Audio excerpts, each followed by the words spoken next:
Chapter 7. The Mines. Curdie went home whistling. He resolved to say nothing about the princess for fear of getting the nurse into trouble, for while he enjoyed teasing her because of her absurdity, he was careful not to do her any harm. He saw no more of the goblins and was soon fast asleep in his bed. He woke in the middle of the night and thought he heard curious noises outside. He sat up and listened, then got up, and opening the door very quietly, went out. When he peeped round the corner, he saw under his own window a group of stumpy creatures, whom he at once recognized by their shape. Hardly, however, had he begun his 1, 2, 3, when they broke asunder, scurried away, and were out of sight. He returned laughing, got into bed again, and was fast asleep in a moment. Reflecting a little over the matter in the morning, he came to the conclusion that, as nothing of the kind had ever happened before, they must be annoyed with him for interfering to protect the princess. By the time he was dressed, however, he was thinking of something quite different, for he did not value the enmity of the goblins in the least. As soon as they had had breakfast, he set off with his father for the mine. They entered the hill by a natural opening under a huge rock where a little stream rushed out. They followed its course for a few yards when the passage took a turn and sloped steeply into the heart of the hill, with many angles and windings and branchings off, and sometimes with steps where it came upon a natural gulf. It led them deep into the hill before they arrived at the place where they were at present digging out the precious ore. This was of various kinds, for the mountain was very rich in the better sorts of metals. With flint and steel and tinderbox, they lighted their lamps, then fixed them on their heads, and were soon hard at work with their pickaxes and shovels and hammers. Father and son were at work near each other, but not in the same gang. The passages out of which the ore was dug they called gangs, for when the lode or vein of ore was small, one miner would have to dig away alone in a passage no bigger than gave him just room to work, sometimes in uncomfortable cramped positions. If they stopped for a moment, they could hear everywhere around them, some nearer, some farther off, the sounds of their companions burrowing away in all directions in the inside of the great mountain, some boring holes in the rock in order to blow it up with gunpowder, others shoveling the broken ore into baskets to be carried to the mouth of the mine, others hitting away with their pickaxes. Sometimes, if the miner was in a very lonely part, he would hear only a tap-tapping, no louder than that of a woodpecker, for the sound would come from a great distance off through the solid mountain rock. The work was hard at best, for it is very warm underground, but it was not particularly unpleasant, and some of the miners, when they wanted to earn a little more money for a particular purpose, would stop behind the rest and work all night.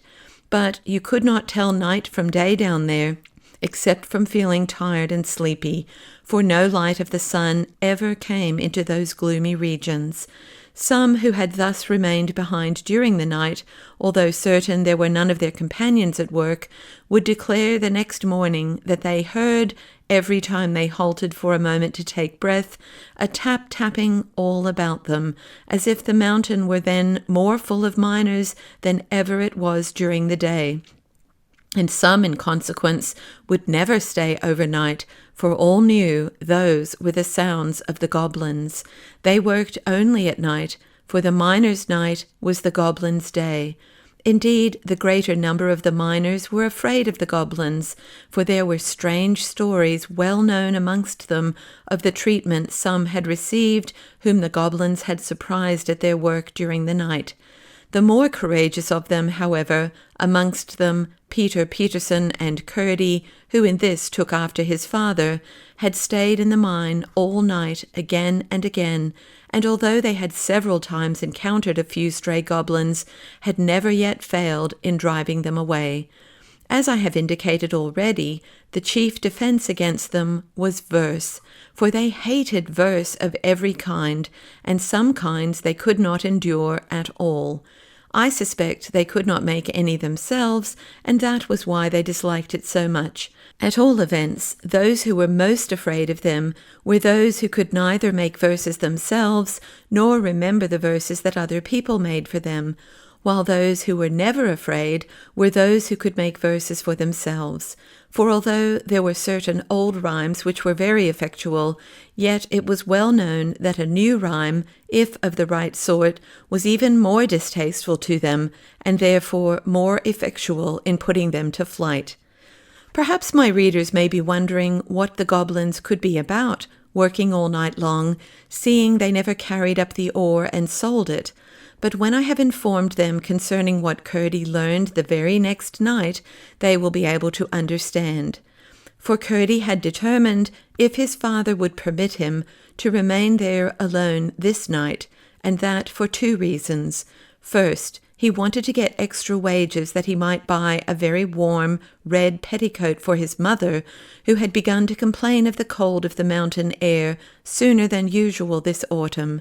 And second, he had just a faint hope of finding out what the goblins were about under his window the night before.